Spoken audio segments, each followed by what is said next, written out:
आए दिन की चैनल को सब्सक्राइब करें और साथ में घंटे को भी दबाएं ताकि आने वाली सारी वीडियो आपको मिल सके। बिस्मिल्लाहिर्रहमानिर्रहीम।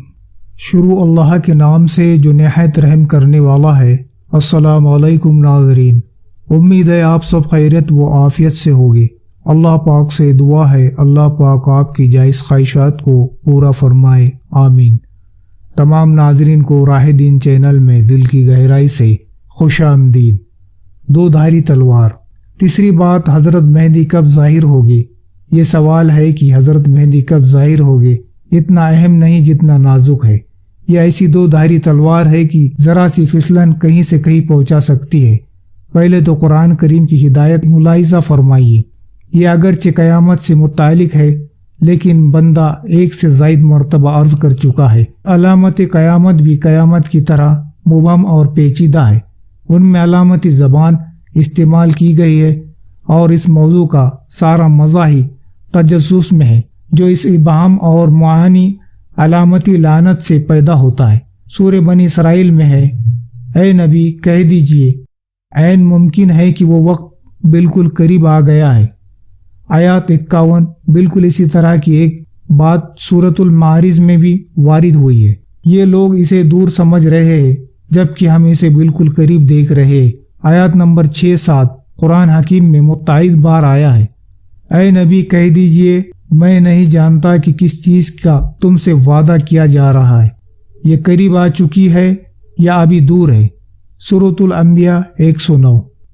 और ऐ नबी कह दीजिए कि मैं नहीं जानता कि जिस चीज़ का वादा तुमसे किया जा रहा है वह अनकरीब पेश आने वाली है या अभी मेरे रब इसके ज़िम्मे और कुछ ताकीर फरमाएगा।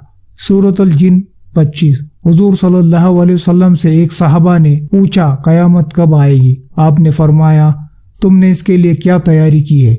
बिल्कुल यही बात इस सवाल के मुतालिक कही जा सकती है।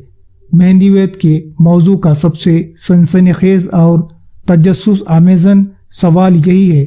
इसका जवाब भी यही है कि हमने इसके लिए क्या तैयारी कर रखी है, क्योंकि जिस तरह हज़रत मेहंदी का साथ देने वाले व मुताबिक हदीस शरीफ रूह अर्ज़ से अर्ज़ के सालिह तरीन मुसलमान होंगे और उनकी फजीलत असहाब बदर वाली है, इसी तरह उनका साथ छोड़कर भागने वालों के लिए वाइद भी उतनी ही सख्त है। हदीस शरीफ में है कि इस पर यानी मुसलमानों को काफिरों के हवाले न करने पर जंग शुरू हो जाएगी और मुसलमान 3 गिरोह में बंट जाएंगे। 1/3 लश्कर तो मैदान जंग से भाग जाएगा, उनकी तौबा अल्लाह ताला कभी कबूल नहीं फरमाएगा।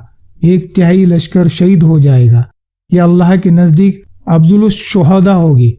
1/3 लश्कर को फतह नसीब होगी या आइंदा किसी फितने में मुब्तला न हो सकेंगे। मुस्लिम शरीफ। हजरत का साथ छोड़कर भागने वाले कौन होंगे? जिन्होंने शिर्क व बिद्दत की दीन समझ रखा है, जिन्होंने अपने मुंह या शर्मगाह हराम से आशाना कर रखा है, जिनके दिलों में हसद व बुग़्ज़ और कीना है, ज़बान पर ग़ीबत तोहमत और झूठ है, आँख में खयानत हिर्स और हवस है, हाथ में बुख़्ल करप्शन और फ्रॉड है, मुनकरात से तौबा नहीं की और दुनिया से मुनकरात के खात्मे के लिए जिहाद करने वालों में शामिल होने का शौक़ है। ये वो लोग हैं जो हजरत को ऐन मैदान जंग में अकेला छोड़कर भाग जाएंगे। तो मेरे भाइयों, अहम ये नहीं है कि हजरत मेहंदी कब ज़ाहिर होंगे, अहम ये है कि अगर वो ज़ाहिर हो गए तो हम में से किसने इसके लिए कितनी तैयारी की है। कहीं ऐसा ना हो कि जब वो ज़ाहिर हो तो हम किसी ऐसे फितने का शिकार हो कि उनका साथ देने का बजाय पीठ दिखाकर उनकी मुखालिफत में या फिर उनके मुकाबले पर उतर आ जाए। जी हाँ, कुछ बदनसीब नाम नेहाद मुसलमान सबसे पहले उनकी मुखालिफत में खम ठोक कर निकलेंगे और दर्दनाक तरीके से बर्बाद होगी। हदीस में वाज़े तौर पर मालूम होता है कि हजरत के ज़माने में नाम नेहाद मुसलमानों का एक तबका और होगा जो हजरत का साथ छोड़कर भागेगा।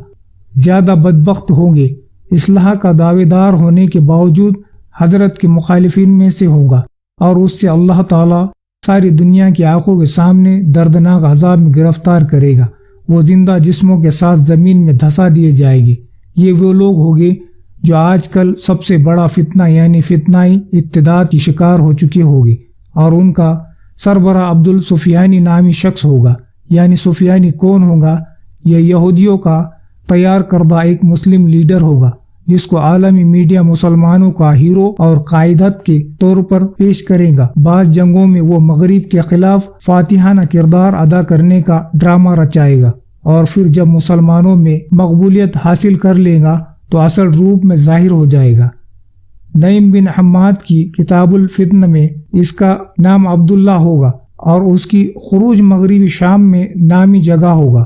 یہ لفظ اصل میں یعنی دور کا چشمہ عوام کی زبان میں بگڑ کر گیا اس وقت شمالی اسرائیل کے ضلع عناصرہ کا ایک قصبہ ہے، جس پر اسرائیل نے 24 مئی 1948 ہجری میں قبضہ کر لیا تھا۔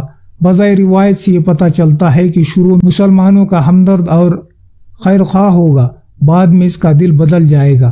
اس کا مطلب یہ ہے کہ اس میں باطل قوت مسلمانوں کی جعلی لیے تیار کرے گی، جیسا کہ ایکسفورڈ اور کیمبرج کے طلسم خانوں میں ہوتا ہے، اور جب وہ مسلمانوں میں مقبولیت حاصل کر لے گا تو اصل پلان پر عمل شروع کرے گا، حضرت مہدی کے خلاف صف آرا ہو جائے گا۔ اس کی سوچ و فکر خلاصہ فکری اتحاد ہے۔ فکری اتحاد یہ ہے کہ اسلام کے حلال کو حلال اور حرام کو حرام نہ سمجھا جائے، شرعی تعلیمات کو حرف آخر نہ مانا جائے، اتنے شکوک و شبہات اور وسوسے پیدا کیے جائے کہ شراب و زنا اور سود و جوئے جیسی قطعی حرام چیزوں کو بھی پروپیگنڈا کے زور پر حلال قرار دلوایا جائے گا۔ اس دن وہ شخص سب سے بڑا محروم ہوگا، یعنی بنو کلب کے مال غنیمت سے محروم رہا، یعنی ہر صاحب ایمان مجاہد اسے مال غنیمت میں سے کچھ نہ کچھ ضرور لے، اگرچہ اونٹ کو باندھنے کی رسی ہی کیوں نہ ہو۔ صحابہ کرام رضی اللہ عنہ نے عرض کیا ہے، رسول اللہ صلی اللہ علیہ وسلم یہ لوگ ان کے مسلمان ہونے کے باوجود ان کے باعمال غنیمت اور ان کے بچوں کی قیدی کیسے بنا لیں گے؟ فرمایا وہ شراب اور زنا کو حلال سمجھنے کی وجہ سے کافر قرار دیے جائیں گے۔ سفیانی زمین میں فساد و برپا کیا ہوا ہوگا، حتیٰ کہ ایک اور دن کے وقت دمشق کی جامع مسجد میں شراب کی ایک مجلس میں بدکاری کی جائے گی۔ اسی طرح ایک عورت سفیان کے ران پر آ کر بیٹھ جائے گی، جبکہ وہ جامع دمشق کی محراب میں بیٹھا ہوگا۔ اس وقت ایک غیرت مند مسلمان مسجد کی بے رحمتی اور یہ قریح منظر دیکھا نہ جائے گا، اور وہ کھڑا ہو کر کہے گا کہ افسوس ہے تم پر، ایمان لانے کے بعد کفر کرتے ہو، یہ ناجائز ہے۔ سفیانی کو حق کی یہ بات کڑوی لگے گی، اور وہ اس کو کلمہ حق کہنے کی وجہ سے موت کے گھاٹ اتار دے گا، اور صرف اسی کو نہیں بلکہ جس نے اس کی تائید کی ہوگی اس کو بھی قتل کر دے گا۔ یہ ہے وہ فکری اتحاد، یہ ہے اللہ کے احکام، حدود اللہ کی پامالی، جو آج کے تھنکس ٹیکس کا برپا کردہ عظیم ترین فتنہ ہے۔ اس سے جو وسوسے جنم لیتے ہیں ان کی بنا پر آدمی صبح کو مسلمان ہوتا ہے، شام کو کافر، شام کو مسلمان ہوتا ہے تو صبح کو کافر۔ اس فتنے کی ایک جھلک دیکھنے کی ہے تو حضرت علماء دور جاوید احمد غامدی اور ان کے تیار کردہ لاجواب قسم کے بکمال فتنہ پردازوں کے پیغاموں میں دیکھ لیجیے، جہاں سیدھے سیدھے نوجوانوں سے یہ سوال ہوتا ہے خدا کا وجود ہے بھی یا نہیں، حدود کی تعریف کیا ہے اور تعریف کس نے کی ہے، چہرے کے پردے کا تخلق کس نے جاری کیا ہے، وغیرہ وغیرہ۔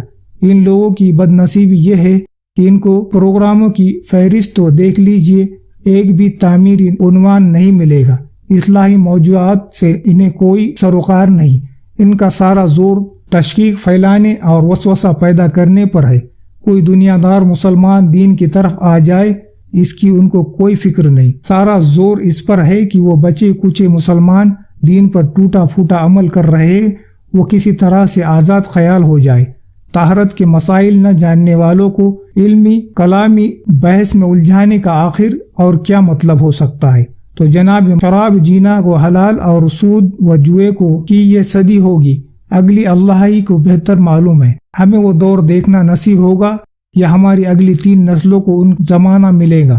عالم الغیب کے علاوہ کسی کو اس کا علم نہیں ہے۔ اتنی بات ہے کہ کفر کا غلبہ جہاں تک پہنچ چکا ہے، مسلمان جتنے طویل عرصے سے مظلومیت کا شکار ہے اور قربانیوں کے باوجود بھی پیچھے چلے جا رہے، یہ کچھ اور ہی بتاتا ہے۔ السلام علیکم ناظرین، مجھے دیجیے اجازت، اللہ حافظ۔